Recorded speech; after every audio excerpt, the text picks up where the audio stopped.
This video discusses the reliability test, what is it, and what are the steps to analyze it in the SPSS program. Enjoy! Hi class, I hope you're having a good day. So it's me again, Miss Fitria Rahmawati. This video will be discussing the reliability test. So the reliability test is another instrument testing that should be conducted before you run further statistical analysis. So anybody still remember what the reliability test is? Oh, good. I heard the word consistency. Yes. So reliability is related to consistency, meaning that how an instrument is consistent in measuring a variable. Okay? To see whether your instrument is reliable, the followings are the procedure. Alright, so the first step is you click analyze, and then this time you choose scale, and because we're going to check the reliability, then you click the reliability analysis. Okay. Secondly, after you see this dialog box, what you need to do is you need to input all the valid questionnaire items that you have already analyzed previously into this box, items box. Remember, you need to only input the valid questionnaire items. For example, previously you have 15 questionnaire items, and then after you run the icon test for the validity test, it turns out that you have 2 not valid items. Then you have to delete those 2 items, and there are only 12 items left for your instrument. And then for the reliability test, you only test those 12 items. Alright? So here I got these valid items, and then I put here into my reliability test analysis. What about the test? So if you have test as your instrument, for the validity and reliability test, you need to input your test items in the SPSS. So in the examples I provide here, I have questionnaire. So these are my questionnaires items. However, if you have test, then what you need to input here is the test items. So later, if you conduct the reliability test, what you need to input in the analysis is your instrument items, which is either questionnaire items or the test items. Okay? So after you input all the valid items into the items box, what you need to do is click statistics, and then under the descriptive scores, you need to checklist scale if item deleted, and then under the ANOVA table, you click none, then you click continue. You're done, and then you click OK.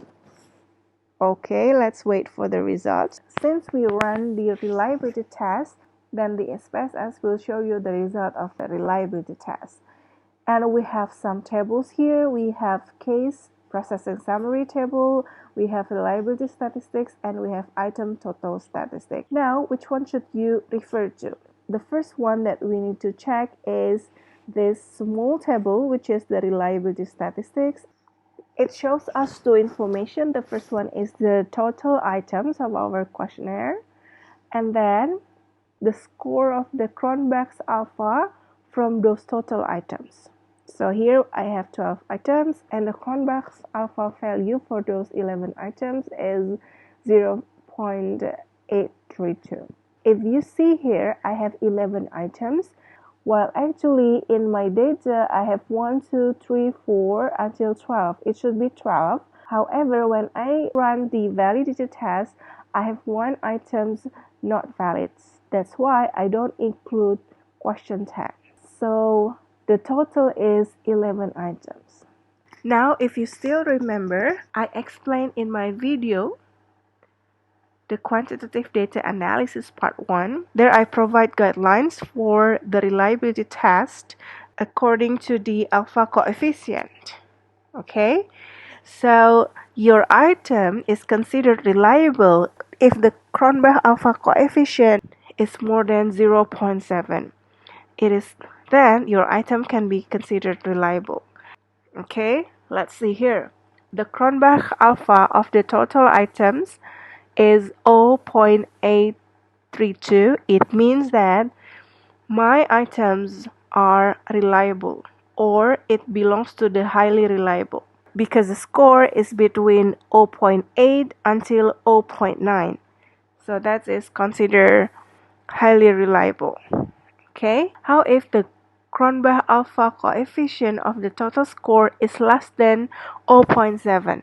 Don't worry, the next step is you need to observe the item total statistics.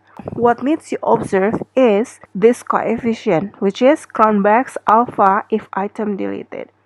So this will help us to increase the score of the total Cronbach's alpha coefficient. What should you observe then? You need to find out which item has the score higher than this total Cronbach alpha coefficient. So the total Cronbach alpha coefficient is 0.832. Then you need to find out which item has higher than that. So this one is lower, this one is lower, this one is lower, lower, lower. So this one, 0.836, right? So then we have to delete this item. But this step is necessary only if your total Cronbach alpha coefficient is below than 0.7. So what you need to do is you need to delete these specific items. So you need to go back to your data view and variable view. Here you need to delete the items. This one, ICT memberikan banyak manfaat dalam pembelajaran bahasa Inggris. ICT memberikan banyak manfaat dalam pembelajaran. Alright, this one. So you need to delete this. So you clear this. So it's gone. So I only have 1, 2, 3, 4, 5, 6, 7, 8, 9, 10. 10 items. And then you need to rerun the analysis by clicking Analyze and then Scale and then Reliability Analysis. It is all here. How many items is now here? 1, 2, 3, 4, 5, 6, 7, 8, 9, 10. Okay, the items is automatically deleted from the system. So I only have 10 items here because one item has been deleted, and then you can go to the statistic again. It's already set, and then you click continue and then you click OK. Now let's see the difference. See, the previous total Cronbach's alpha coefficient is 0.832 and the total items is 11. After we delete one item which has higher score than the total Cronbach alpha, let's see the new result. The reliability is increased from 0.832 becomes 0.836. And the total items that we have now is 10. Alright? Remember that step is only necessary if your total Cronbach alpha coefficient is lower than 0.7. Okay? So that's all for the reliability test. Good luck!